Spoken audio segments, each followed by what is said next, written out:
ಬಾತ್ರೂಮ್ದು ಕಮೋಡ್ದು flush box ಇರುತ್ತೆ. ಆ ಬಾಕ್ಸನ್ನ ನಾವು ವಾಶ್ ಮಾಡಲಿಲ್ಲ ಅಂದರೆ ಆಗಾಗ ಕಲೆಗಳೆಲ್ಲ ಉಪ್ಪು ಕಲೆಗಳೆಲ್ಲ ಕುಟ್ಬಿಟ್ಟು ಕೆಂಪಗಾಗ್ಬಿಟ್ಟಿರುತ್ತೆ. ಅದನ್ನು ಕೆಮಿಕಲ್ಸಿಂದ ವಾಶ್ ಮಾಡೋದಕ್ಕಿಂತ ಈ ರೀತಿ ಮನೆಯಲ್ಲಿ ಸಿಗೋ ಸಿಂಪಲ್ ಇಂಗ್ರೀಡಿಯೆಂಟ್ಸನ್ನ ಬಳಸ್ಕೊಂಡು ಕ್ಲೀನ್ ಮಾಡ್ಕೋಬೋದು. ಎಷ್ಟು ರೆಡ್ಗೆ ಉಪ್ಪು ಕಲೆಗಳೆಲ್ಲ ಆಗ್ಬಿಟ್ಟಿದೆ ನೋಡಿ.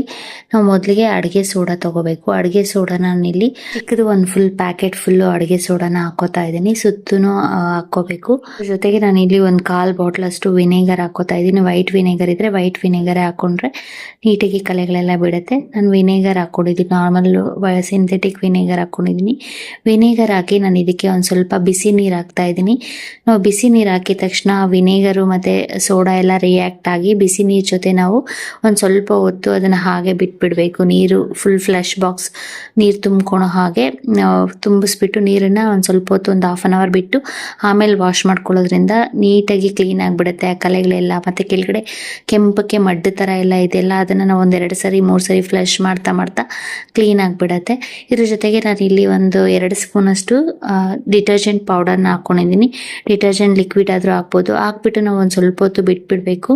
ಬಿಟ್ಟಾದ್ಮೇಲೆ ಈ ರೀತಿ ಯಾವ್ದಾದ್ರು ಸಾಫ್ಟ್ ಬ್ರಷ್ ಒಳಗಡೆ ಕೈ ಹಾಕೋ ಅಂಥದ್ದು ಟೂತ್ ಬ್ರಷಲ್ಲಾದರೂ ಹಾಕಿ ಸಾಫ್ಟ್ ಬ್ರಷಲ್ಲಾದರೂ ಈ ರೀತಿ ಬ್ರಷ್ ಮಾಡ್ಕೋಬೋದು. ಇಲ್ಲಿ ಒಂದು 10 ನಿಮಿಷ ಬಿಟ್ಟು ಉಜ್ಕೋತಾ ಇದ್ದೀನಿ. ನಾವು ಒಂದು 1/2 hour ಬಿಟ್ಟರೆ ನೀಟಾಗಿ ಕಲೆಗಳೆಲ್ಲ ಹೊಟ್ಟೋಗ್ಬಿಡತ್ತೆ. ಈ ರೀತಿ ಒಂದು ಟೂತ್ ಬ್ರಷ್ ಅಥವಾ ಸಾಫ್ಟ್ ಬ್ರಷ್ ತೊಗೊಂಡು ನೀಟಾಗಿ ಉಜ್ಕೊಟ್ಟು ಆಮೇಲೆ ಫ್ಲಶ್ ಮಾಡೋದ್ರಿಂದ ಎಷ್ಟೇ ಕಲೆಗಳಿದ್ರೂ ಸಹ ಅದೆಲ್ಲ ಹೊಟ್ಟೋಗ್ಬಿಡತ್ತೆ. ನಾವು ನೀರು ಒಂದು 2 ಸರಿ ತುಂಬಿಸಿ ಆ ಫ್ಲಶ್ ಬಾಕ್ಸನ್ನ ಆಮೇಲೆ ಆ ಡ್ರಮ್ಮನ್ನು ಕ್ಲೀನ್ ಮಾಡ್ಕೊಳ್ಳೋದ್ರಿಂದ ನೀಟಾಗಿರುತ್ತೆ ನೋಡಿ. ಈ ರೀತಿ ಫ್ಲಶ್ ಮಾಡಿದಾಗ ಅದರೊಳಗಡೆ ಕೆಂಪು ಹೋಗಿರುತ್ತಲ್ಲ, ನಾವು ಒಂದು 2 ಸರಿ ಅದು ತುಂಬಿ ನೀರು ಕ್ಲೀನ್ ಆಗಬೇಕು. ಆಗ್ಲೇ ಕೆಳಗಡೆ ಎಲ್ಲ ನೀಟಾಗಿ ಹೊಟ್ಟೋಗ್ಬಿಡುತ್ತೆ ನೋಡಿ. ಸೈಡಲ್ಲೆಲ್ಲ ಸ್ಟಾರ್ಟಿಂಗ್ ಎಷ್ಟು ರೆಡ್ಡಾಗಿ ಕಪ್ಪು ಉಪ್ಪು ಕಲೆಗಳೆಲ್ಲ ಇತ್ತು ಅದೆಲ್ಲ ಹೊಟ್ಟೋಗ್ತಾ ಬಂದಿದೆ. ಒಂದು ಸ್ವಲ್ಪ ಆದರೂ ಒಂದು 90% ಕ್ಲೀನ್ ಆಗಿದೆ, ಇನ್ನೊಂದು 10% ಹಾಗೆ ಇದೆ. ಈ ರೀತಿ ನಾವು ಆಗಾಗ ಮನೆಯಲ್ಲಿ ಸಿಗಿರೋ ಸಾಮಗ್ರಿನೇ ಬಳಸ್ಕೊಟ್ಟು ಕೆಮಿಕಲ್ ಯೂಸ್ ಮಾಡ್ತೀರಾ ಆ ಫ್ಲಶ್ ಬಾಕ್ಸನ್ನು ಈಸಿಯಾಗಿ ಕ್ಲೀನ್ ಮಾಡ್ಕೋಬೋದು, ನೀಟಾಗಿರುತ್ತೆ. ಆ ಸಾಲ್ಟ್ ಎಲ್ಲ ಕಟ್ಕೊಂಡು ಆ ಪೈಪೆಲ್ಲ ಬ್ಲಾಕ್ ಆಗೋದನ್ನು ಕಂಟ್ರೋಲ್ ಮಾಡ್ಬೋದು. ನೆಕ್ಸ್ಟ್ ಟಿಪ್ ಬಂದು ನಾನಿಲ್ಲಿ ಒಂದು ವೇಸ್ಟ್ ವಾಟರ್ ಬಾಟಲ್ ತೊಗೊಂಡಿದ್ದೀನಿ. ವಾಟರ್ ಬಾಟಲ್ ತೊಗೊಂಡೋದಕ್ಕೆ 1 ಸ್ಪೂನಷ್ಟು ಅಡುಗೆ ಸೋಡಾ ಹಾಕೋತಾ ಇದ್ದೀನಿ. ಅಡುಗೆ ಸೋಡಾ ಜೊತೆಗೆ ಒಂದು 2 ಟೇಬಲ್ ಸ್ಪೂನಷ್ಟು ವಿನೆಗರ್ ಹಾಕೋತಾ ಇದ್ದೀನಿ. ವಿನೆಗರು ಮತ್ತು ಸೋಡಾನ ಮಿಕ್ಸ್ ಮಾಡಿದ ತಕ್ಷಣ ಅದು ಥರ ನೊರೆ ಬರೋಕ್ಕೆ ಸ್ಟಾರ್ಟ್ ಆಗುತ್ತೆ, ರಿಯಾಕ್ಟ್ ಆಗುತ್ತೆ. ಇದು ಒಳ್ಳೆ ಕ್ಲೀನಿಂಗ್ ಏಜೆಂಟ್ ಆಗಿ ವರ್ಕ್ ಆಗುತ್ತೆ. ಈ ರೀತಿ ಮಿಕ್ಸ್ ಮಾಡ್ಕೊಂಡಿದ್ದಾದ್ಮೇಲೆ ಇದಕ್ಕೆ 1 ಪ್ಯಾಕೆಟು ಕಂಫರ್ಟ್ ಹಾಕೋತಾ ಇದ್ದೀನಿ. ಮನೆಯಲ್ಲಿ ಯಾವುದು ನಾವು ಬಟ್ಟೆಗಳಿಗೆ ಯೂಸ್ ಮಾಡ್ತೀವಲ್ಲ ಕಂಫರ್ಟ್ ಅದಿದ್ರೆ ಅದನ್ನು ಹಾಕೋಬೋದು. ನಾನಿಲ್ಲಿ ಕಂಫರ್ಟ್ 1 ಫುಲ್ ಪ್ಯಾಕೆಟನ್ನು ಅದ್ರ ಜೊತೆ ಮಿಕ್ಸ್ ಮಾಡ್ಕೋತಾ ಇದ್ದೀನಿ. ಮಿಕ್ಸ್ ಮಾಡಿಕೊಂಡು ಇದ್ರ ಜೊತೆಗೆ 1 ಬಾಟ್ಲ್ ಫುಲ್ಲು ನೀರು ಹಾಕೋತಾ ಇದ್ದೀನಿ. ಒಂದು 3/4 ಬಾಟ್ಲಷ್ಟು ನೀರು ಫಿಲ್ ಮಾಡ್ಕೋತಾ ಇದ್ದೀನಿ. ಆ ಲಿಕ್ವಿಡ್ಲು ತುಂಬ ನೀರು ಹಾಕ್ಬಾರ್ದು, ಆ ರೀತಿ ನಾವು ನೋಡಿಕೊಂಡು ನಾನಿಲ್ಲಿ 2 ಟೇಬಲ್ ಸ್ಪೂನ್ ವಿನೆಗರು ಮತ್ತು ಬೇಕಿಂಗ್ ಸೋಡಾ ಎಲ್ಲ ಹಾಕಿರೋದ್ರಿಂದ 1 3/4 ಬಾಟ್ಲಷ್ಟು ನೀರು ಹಾಕ್ಕೊಂಡಿದ್ದೀನಿ. ನೀರು ಹಾಕ್ಕೊಂಡು ಇದ್ರ ಜೊತೆಗೆ ಒಂದು 2 ಸ್ಪೂನಷ್ಟು ವಾಷಿಂಗ್ ಮಿಷಿನ್ಗೆ ಯೂಸ್ ಮಾಡೋ ಲಿಕ್ವಿಡ್ನ ಹಾಕೋತಾ ಇದ್ದೀನಿ. ನಾವು ಡಿಟರ್ಜೆಂಟ್ ಪೌಡರ್ ಇದ್ದರೆ ಆ ಡಿಟರ್ಜೆಂಟ್ ಪೌಡರ್ನೇ 1 ಸ್ಪೂನ್ ಹಾಕೋಬೋದು. ನಾನಿಲ್ಲಿ ಪ್ಯಾಕೆಟ್ ಖಾಲಿಯಾಗಿತ್ತು. ಲಾಸ್ಟಲ್ಲಿ ಒಂದು ಕ್ಯಾಪಷ್ಟು ಫುಲ್ ಕ್ಯಾಪಷ್ಟು ಒಂದು 2 ಟೇಬಲ್ ಸ್ಪೂನಷ್ಟು ಲಿಕ್ವಿಡ್ ಇತ್ತು. ಆ ಲಿಕ್ವಿಡನ್ನು ಹಾಕೋತಾ ಇದ್ದೀನಿ.